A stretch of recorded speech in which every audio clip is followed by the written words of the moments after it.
இன்றைக்கி லேடிஸ் கார்னரில் என்ன பார்க்க போகிறோம் அப்படின்னா, வீட்டில் ஓடாத கடிகாரம் இருந்தால் நம்ம தூக்கி போட்டுருவோம். அப்படி தூக்கி போடாமல் அதை வச்சு வீட்டுக்கு தேவையான அழகான ஒரு டெக்கரேட்டிவ் பீஸ் வந்து எப்படி செய்கிறதுன்னு பார்க்கலாமா? ஃபஸ்ட்டு கடிகாரத்துக்கு பின்னாடி ஒரு 4 ஸ்க்ரூ இருக்கும். அதை வந்து தனியாக கழட்டி எடுத்துடலாம். அதுக்கப்புறமா அது மேலே இருக்க கண்ணாடியை வந்து நம்ம ரிமூவ் பண்ணி எடுத்துக்கலாம். ஸோ இதில் வந்து நம்ம ஒரு பெயிண்டிங் தான் வந்து பண்ண போகிறோம். ஃபஸ்ட்டு நியூஸ் பேப்பர் ஒன்று கீழே விரித்து போட்டுக்கலாம். இல்லைனா வந்து கிளாஸ் வந்து ஸ்க்ராச்சஸ் ஆகிடும்.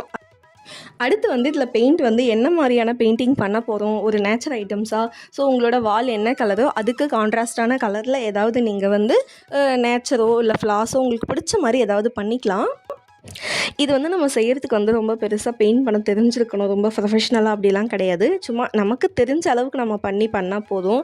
எனக்குமே வந்து பாருங்கள், நான் பண்ணி முடிச்சதுக்கப்புறம் எப்படி இருக்குது அப்படின்ட்டு நானுமே இதுதான் வந்து ஃபஸ்ட்டு வாட்டி இந்த மாதிரி செஞ்சு நம்ம ஒரு பெயிண்டிங் செவுத்தில் வந்து மாட்டுறது எனக்குமே ஒரு வித்தியாசமாக இருந்தது, ரொம்ப பிடிச்சிருந்தது.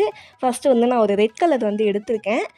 ரெட் கலர், அதுக்கப்புறம் ஒரு ஆரஞ்சு கலர், அந்த மாதிரிலாம் எடுத்து பண்ணிகிட்ருக்கேன். அதுக்கப்புறம் எல்லா கலர்ஸுமே கொண்டாந்து நான் யூஸ் பண்ணிகிட்ருக்கேன். இது வந்து எப்படின்னா, ஒரு வெடிகாலத்தில் வந்து ஒரு சூரியன் உதிக்கும்போது இருக்க ஒரு அழகான அந்த தண்ணியில் வந்து பிரதிபலிக்கும் இல்லையா அந்த கலர்ஸ்லாம். ஸோ அந்த மாதிரி எங்கள் வீடு வந்து ஒரு சந்தன கலர் பெயிண்ட் அப்படின்றதுனால அதுக்கு கான்ட்ராஸ்டான கலரில் இதை வந்து நான் எடுத்திருக்கேன்.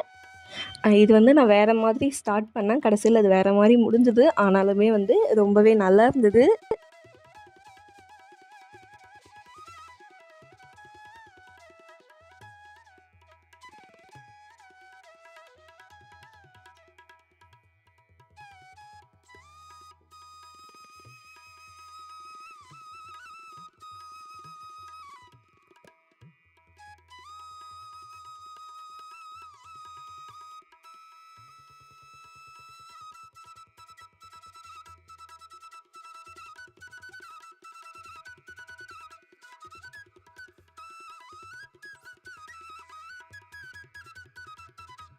பெயிண்ட் வந்து ஃபஸ்ட்டு பண்ணேன், அது கரெக்டாக ஈவனாக வரலன்றதுனால சும்மா அப்படியே ப்ரஷ் வச்சு திரும்ப அப்படியே டேப் பண்ணி விட்டுட்டோம் அப்படின்னா நல்லா உங்களுக்கு அழகாக வந்தது, பெயிண்டிங் மாதிரி வந்துடும்.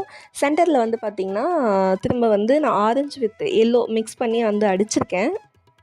சூரியனுக்கு மட்டும் ஃபுல்லாக வந்து நம்ம லெமன் எல்லோ வந்து கொடுத்துக்கலாம். என்னை பொறுத்த வரைக்கும் இது ஓரளவுக்கு கலர் காம்பினேஷன் கொடுத்துட்டாலே போதும், நம்ம எப்படி பண்ணாலுமே ஓரளவுக்கு நல்லா வந்துடும்னு நினைக்கிறேன். நம்ம வந்து தனியாக பெயிண்ட் பண்ணி ஃப்ரேம்லாம் பண்ணோம் அப்படின்னா கண்டிப்பாக செலவு அதிகமாக இருக்கும். ரொம்ப சீப் அண்ட் பெஸ்ட்டாக இந்த மாதிரி வேஸ்ட்டாக தூக்கி போடுற ஒரு கடிகாரத்தில் வந்து நம்ம பண்ணிடலாம். நம்ம கிட்ஸுங்க வீட்டில் லீவு நாளில் சரி ஏதாச்சும் ஒரு பெயிண்டிங் பண்ணிட்டு தான் இருப்பாங்க.